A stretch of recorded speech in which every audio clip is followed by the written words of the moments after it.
नमस्कार, स्वागत है आपका टीवी 22 न्यूज में और मैं हूं आपके साथ शालिनी। इंದು ವಿಜಯಪುರ ನಗರದ ವಿಭಾಗೀಯ ಕೆಎಸ್ಆರ್ಟಿಸಿ ಕಚೇರಿಯ ಎದುರುಗಡೆ ಮಾನ್ಯ ವಿಭಾಗೀಯ ಅಧಿಕಾರಿಗಳಿಗೆ ಮನವಿಯನ್ನ ಕೊಡಲಾಯಿತು। ಆ ವಿಷಯ ಏನು ಅಂತಂದ್ರೆ ಕಳೆದ ಫೆಬ್ರವರಿ ತಿಂಗಳಿಂದ ಇದುವರೆಗೂ ಹೊರಗುತ್ತಿಗೆ ಚಾಲಕರು ಕೆಎಸ್ಆರ್ಟಿಸಿ ಇವರಿಗೆ ವೇತನ ಬಾಕಿ ಉಳಿಸಿಕೊಂಡಂತ ವಿಷಯಕ್ಕೆ ಮತ್ತು ಕಳೆದ 3 ವರ್ಷಗಳಿಂದ ಪಿಎಫ್ ಹಣವನ್ನು ಕೂಡ ನೀಡದೇ ಇರುವಂತದ್ದು। ಈಗ ಈ ಪೂಜಾಯ ಸೆಕ್ಯೂರಿಟಿ ಏಜೆನ್ಸಿ ಅವಧಿ ಮುಗಿತಾ ಬಂದೈತಿ, ಆದ್ರೆ ಯಾವುದೇ ರೀತಿ ವೇತನ ಪಾವತಿ ಮಾಡಿಲ್ಲ ಮತ್ತು ಪಿಎಫ್ ಹಣವನ್ನು ಬಾಕಿ ಉಳಿಸ್ಕೊಂಡೈತಿ। ಮತ್ತು ಇಲ್ಲಿ ಚಾಲಕರಿಗೆ ಏನಪ್ಪಾ ಅಂದ್ರೆ 280 ರೂಪಾಯಿ ಸರ್ಕಾರದಿಂದ ಓವರ್ ಟೈಮ್ಗೆ ಪಾವತಿ ಮಾಡುತ್ತಾ ಇವ್ರು ಏನ್ ಮಾಡ್ತಾರ 125 ರೂಪಾಯಿ ಕೊಡ್ತಿದಾರ। ಇಂಥ ಬಹಳಷ್ಟು ಸಮಸ್ಯೆಗಳನ್ನ ಚಾಲಕರ ಮೇಲೆ ಈ ಪೂಜಾಯ ಏಜೆನ್ಸಿ ಸೆಕ್ಯೂರಿಟಿ ಏಜೆನ್ಸಿ ಮಾಡ್ತಾ ಇದೆ। ನಮ್ದು ಬೇಡಿಕೆ ಏನು ಅಂತಂದ್ರೆ ಈ ಕಳೆದ 3-4 ದಿನಗಳಿಂದ ನಮ್ಮ ಚಾಲಕರ ಸಹೋದರರು ಹೊರಗುತ್ತಿಗೆ ನೌಕರರು ಕರ್ತವ್ಯದಿಂದ ಹೊರಗುಳಿದಿದ್ದಾರೆ। ಯಾಕಂದ್ರೆ ತಕ್ಷಣ ವೇತನ ಪಾವತಿ ಆಗ್ಬೇಕು। ಯಾಕಂದ್ರೆ ಇವತ್ತಿನ ಆರ್ಥಿಕ ಖರ್ಚು ವೆಚ್ಚ ಹೆಂಗೈತೆ ಅಂತಂದ್ರೆ ನಗರದಲ್ಲಿ ವಾಸ ಮಾಡಬೇಕು ಅಂತಂದ್ರೆ ಪ್ರತಿನಿತ್ಯ ದಿನ ಬೆಳಗಾದ್ರೆ ವಾಪಸ್ ಮಲಗುವರೆಗೂ ಕೂಡ ಏನಪ್ಪಾ ಅಂದ್ರೆ ದುಡ್ಡು ಖರ್ಚು ಮಾಡಲೇಬೇಕು। ದುಡ್ಡು ಖರ್ಚು ಮಾಡದಿದ್ರೆ ನಡೆಯಂಗಿಲ್ಲ। ಸಣ್ಣ ಸಣ್ಣ ಮಕ್ಕಳು ಇರ್ತಾವ, ಮನ್ಯಾಗ ಔಷಧ ಉಪಚಾರ ಇರ್ತೈತಿ, ತರಕಾರಿ ಹಣ್ಣುಗಳು ಇರ್ತೈತಿ, ಮನೆಯಲ್ಲಿ ವಯಸ್ಸಾದಂತ ವಯೋವೃದ್ಧರು ತಂದೆ ತಾಯಿಗಳು ಇರ್ತಾರ, ಅವ್ರಿಗೂ ಕೂಡ ಏನಪ್ಪಾ ಅಂದ್ರ ಔಷಧ ಉಪಚಾರಗಳನ್ನು ಮಾಡ್ಬೇಕಾಗ್ತತಿ।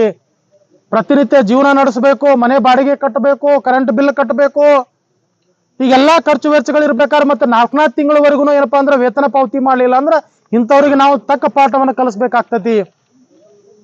ಇಂಥ ಏಜೆನ್ಸಿಗಳು ಇವರು ಸರ್ಕಾರದಿಂದ ಏನ್ ಅಗ್ರಿಮೆಂಟ್ ಮಾಡ್ಕೊಂಡಿರ್ತಾರ ಆ ಅಗ್ರಿಮೆಂಟ್ ಪ್ರಕಾರ ನಡ್ಕೊಳ್ಳಂಗೆ ಇಲ್ಲ।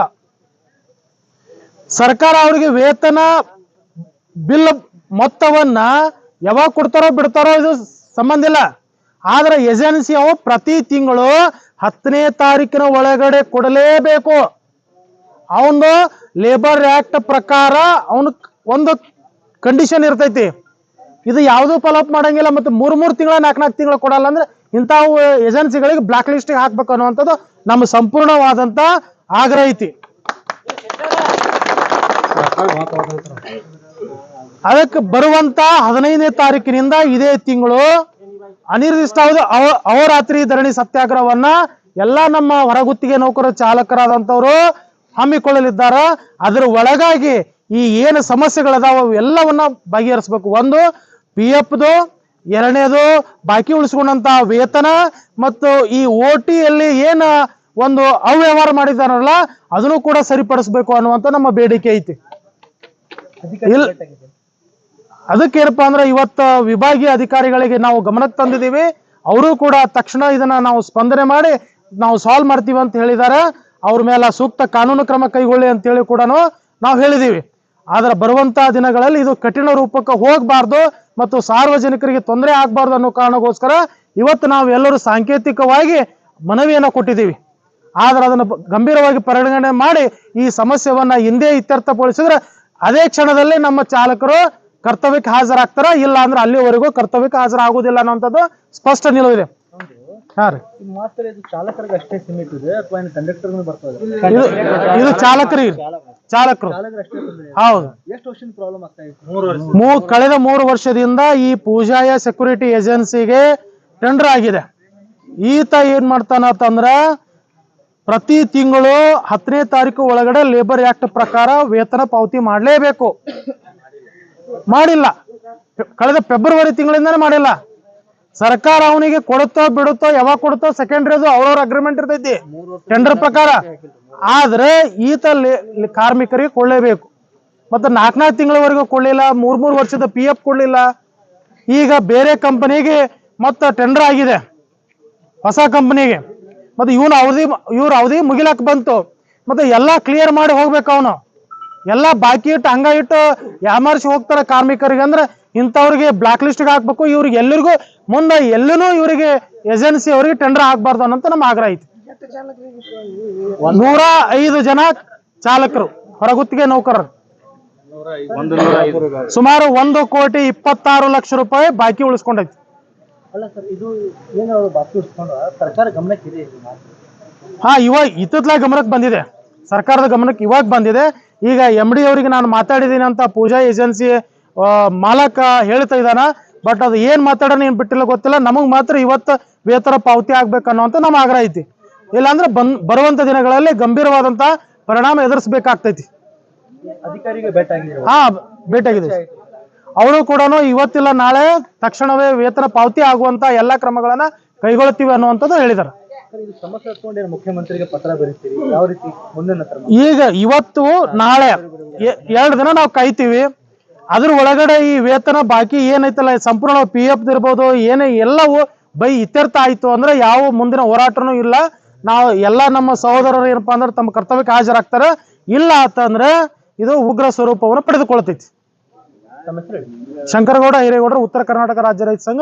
ಒಳಗ ನಾವು ಪೂಜಾಯ ಸೆಕ್ಯೂರಿಟಿ ಒಳಗ ಚಾಲಕರಾಗಿ ಕಾರ್ಯನಿರ್ವಹಿಸ್ತಾ ಇದೀವಿ. ನಮಗೆ ಹೊರಗುತ್ತಿಗೆದಾರ ಚಾಲಕರು ನಾವು. ಯಾಕಂದ್ರೆ ನಮಗೆ ಬಹಳ ಅನ್ಯಾಯ ಆಗಿದ್ರಿ. ಈ ವರ್ಷ ನಮಗೆ ತಿಳಿದಿಲ್ಲ, ಅದು ಈಗ ಬೆಳಕಿಗೆ ಬಂದೈತಿ. ಏನಪ್ಪ ಅಂದ್ರೆ ನಮ್ಮ ಪೇಮೆಂಟೇ ಇವ್ರು ಹಿಡಿದು ಫಸ್ಟ್ 23,600 ರೂಪಾಯಿ. ನಮಗೆ ಬರಬೇಕಾಗಿದ್ದ ಪೇಮೆಂಟ್ 28,900 ರೂಪಾಯಿ. ನಮಗೆ ಓ ಟೈಮ್ ಬಾಟಾ ಅಂತ ಹಾಕ್ತಾರೆ 280 ರೂಪಾಯಿ. ನಮಗೆ ಬರೋದು 125 ರೂಪಾಯಿ.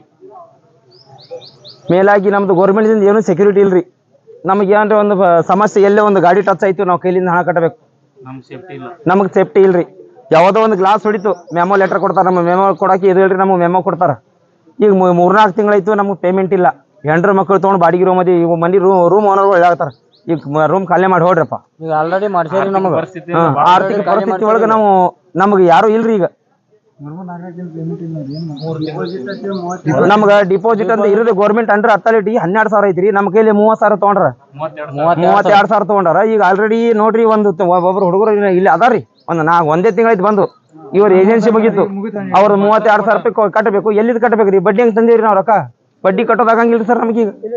ಬಸ್ ನಡೆಸ್ತೀರಿ ಅಥವಾ ಬಸ್ ಚಾಲಕ ಇದೀವ್ರಿ. ಎಲ್ಲರೂ ಚಾಲಕರೇ. ಪರ್ಮನೆಂಟ್ ಅಲ್ಲ ಇಲ್ರಿ, ನಾವು ಇಲ್ಲಿ local university railway station city bus 3 number. ನಾವು ವಿಜಯಪುರ 3rd ನಂಬರ್ ಡಿವಿಷನ್ ಮಾತಾಡೋದ್ರಿ. 3 ನಂಬರ್ ಡಿಪೋ ನಮ್ಮದು. ಇದು ಅಮೀರ್ ತಾಳಿಕೋಟಿ ಅಂತ ಬ್ಯಾಚ್ ನಂಬರ್ 1559.